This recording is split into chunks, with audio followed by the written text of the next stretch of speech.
সবার প্রতি আমি কৃতজ্ঞ যে আমার মেয়েকে তারা এভাবে গ্রুমিং করেছে এবং সর্বোপরি অনেক ভালো লাগছে, অনেক আনন্দিত।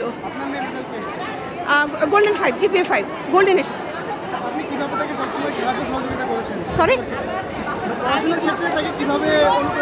না অনুপ্রেরণা বলতে আমাদের শিক্ষকরাই গাইড করেছে, সবসময় তারা দেখিয়ে দিয়েছে, আর বাসায় মেয়ে পড়েছে।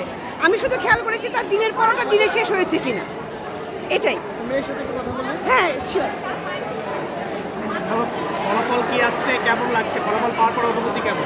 ফলাফল আমার গোল্ডেন A+ এসেছে অ্যান্ড অনুভূতি অবশ্যই অনেক ভালো, কেননা 10 বছর অ্যাকচুয়ালি আমরা সকলে কষ্ট করেছি, এরপর একটা কাঙ্ক্ষিত ফলাফল যখন এসে তখন আসলে খুব ভালো লাগে।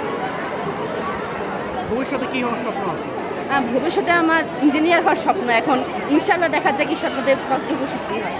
যারা মনে করো এবার এসএসসি পরীক্ষা দিবে, তো স্টাডিং আওয়ার কেমন হওয়া উচিত? তাদের পড়াশোনার ঘন্টা কত হওয়া উচিত? আমি মনে করি সবার আগে তাদের লেগে থাকা উচিত, কেননা সকলে সমান থাকে না।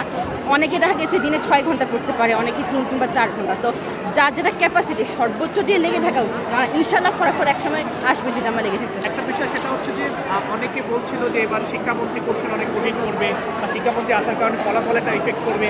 তো আসলে ফলাফল দেখে আসলে কি মনে হচ্ছে, এমন করে ব্যাপার মনে হচ্ছে কিনা?